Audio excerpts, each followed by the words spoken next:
Whilst the throwing stage of making pots relies so heavily on using one's hands, when it comes to trimming, tools take over. And in this video, I'll be discussing each one as and when I use it. I begin by placing the pot onto some slip and then tap centering it.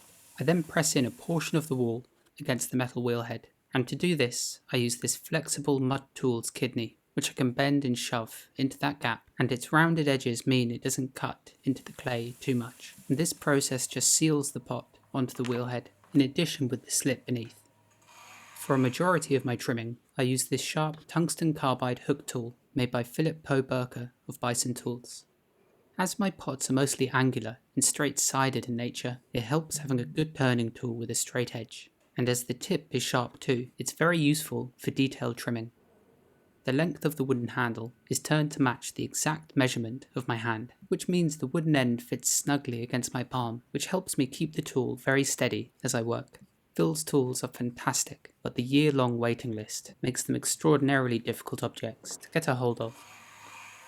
When I use it to remove clay, I lead with the tip, slicing through the layers, and then I can use the side of the blade to neaten up the same region. There's a chance you've also seen me use the corner of this same tool, the curved section on the corner of the hook, which, when held firmly, is wonderful for removing a lot of clay at once. These sharp tungsten carbide turning tools do naturally leave chattering marks on stoneware clay, especially those that contain grog, so in most cases I do a first pass with this tool and then I'll smooth over them later with a sharp metal kidney. As the clay dries out, I sometimes find it easier to switch to a smaller blade like this to do the trimming with. It doesn't chatter nearly as much, and as my pressure is focused on such a small portion of the pot, that which this little blade covers, it's easy to trim nice straight lines with, and of course this small one is even better for detailed work. It's clasped really tightly in my hand, and I lean forward slightly onto my arms to stabilise them, and I brace my thumbs against each other, so even whilst hovering, my right hand is bracing against the left hand for much of this process, unless of course I'm reaching my other hand inside the pot, and I do this to feel the cross-section of the area I'm working on. Now to smooth over the grooves left by the turning tool, or any chattering marks, I use this very thin and flexible piece of metal, which is sold by Blue Matchbox Pottery suppliers as simply a rectangular metal kidney, and it's probably about as simple as a tool could get, and I've made ones like it myself in the past. I'll leave links to as many tools as I can in the description below. Essentially though, for this tool, all I'm after is a sharp, straight edge, one that matches the straight sections on the pots I've thrown. If you're making curved pots, I'd use a curved tool. You just want something that matches. Occasionally, if the straight edge isn't doing a nice enough job, I'll use a string of razor blades, like this. It goes without saying that you need to be extraordinarily careful when using something like this, and I would never recommend a beginner use a tool like this until you've got years of throwing and trimming experience. It leaves lovely smooth surfaces though, and I only ever use it at the very end, once all the other tools have trimmed away any irregularities in the surface. There is an undulation in the top of this vessel, and whilst you'll only really notice it when the pot is spinning, I will try to trim the worst of it away. To do this, I hold the tool in such a way that I let the clay on the highest spot spin around and hit the blade. As that high spot gets progressively lower, the tool will begin to trim away more and more clay, until it's more or less level all the way around. I also use this moment to make the rim slightly thinner towards the top, so it bevels to a finer point and thus almost giving the illusion that the pot is thinner than it actually is, as visually it's through the rims where we perceive the thickness of the pot before we've even picked it up. With these angular pots, I tend to work from the bottom up to the top, trimming each plane clean and feeling the cross section with my fingers inside to ensure that the walls are nice and thin.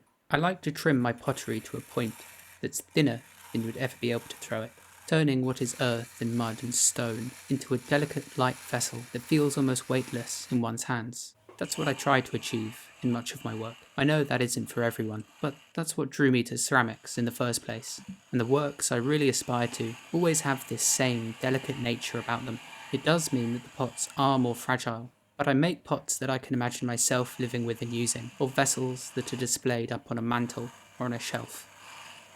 Here you can see how useful the tip of the blade is, which I can tuck into this corner from either side to make a very refined step between the two planes. If the rims of the pots feel a bit rough, I'll dab some water over them and then I'll burnish all the way around them with a rubber kidney. This compresses any particles of sand that have come to the surface back into the body of the clay. To remove the pot from the wheel, I use another very simple tool, which is essentially the same as the rectangular kidney, although this time it's been cut to have a pointed end, which has now become incredibly sharp with use.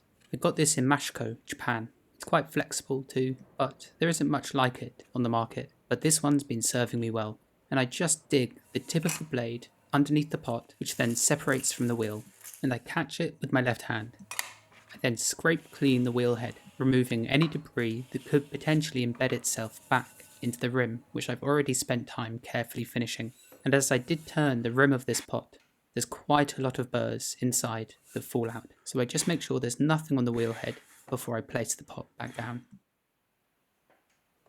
Next, I very lightly tab center the vessel back into the middle, and you can see already how dry the rim portion of this pot is getting as those upper walls begin to turn white. If the whole pot was like that, I'd probably dunk the piece in water before I attempted to trim it. Then, whilst holding the pot with my left hand to keep it in place, I press 3 lumps of soft clay around the rim, which should be enough to hold it steady, although I do use one more tool to help keep the pot pinned down, and that's this spinner made by a potter and engineer called Richard Carter. There's 2 components to it. There's the black section, which has a ball bearing attached to it, which you hold, and then there's the white part, which spins on the pot as you apply downward pressure. Not only does it keep your fingertips from rubbing against the coarse clay as it spins underneath them, it also distributes the pressure you apply across the entire base, rather than focusing it on one spot like you do with your fingertips. And my go-to analogy for this is that it's like lying down on thin ice, as opposed to standing up on it. But with the spinner in place, I push down firmly through it, and it helps to keep the pot securely in place as quite a lot of pressure is applied horizontally to the vessel. If I try to do this without a spinner and without any sort of pressure pushing down from the top, there's a really high chance that the pot would leap out of place even with the 3 lumps of clay supporting it around the rim. I'll leave a link to Richard Carter's Instagram where you can get in touch with him via a direct message to order these spinners. Equally though, you can use a bottle cap or any flat round object that more or less do the same job, and for years that's exactly what I used. The last part of this vase to trim is the base, and I start by beveling the edge, and you can almost immediately see a wobble in the base as it spins around, and this is due to it being uneven. So to level it out, I'll go back to my small sharp trimming tool, which I'll hold very steadily, and I'll glide it across the bottom, removing clay from the highest point as it spins around.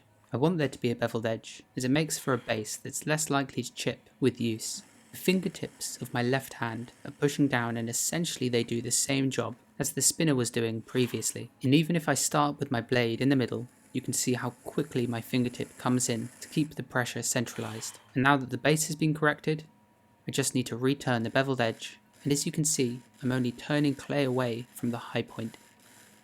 And there we go. Now it looks a bit neater, and the 2 concentric circles are spinning more truly.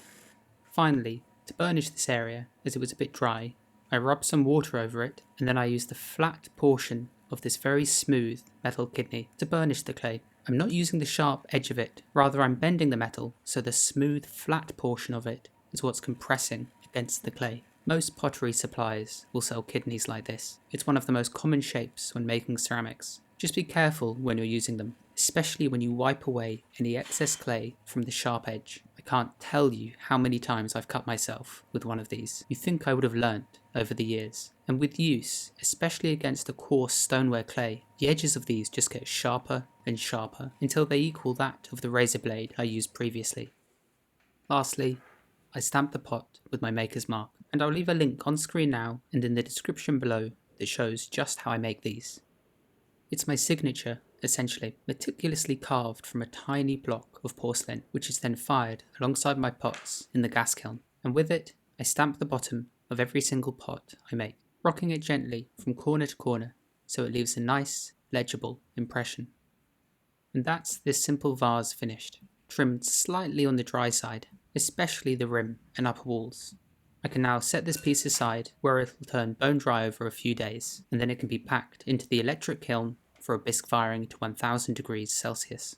The last thing I do is place it onto a very clean wearboard so that no burrs of clay can embed themselves into the base of the pot. and I thought it would be interesting to weigh the piece after it's been turned, and it came to 266 grams, or just over 9 ounces, which should give you an idea about the weight of the pot.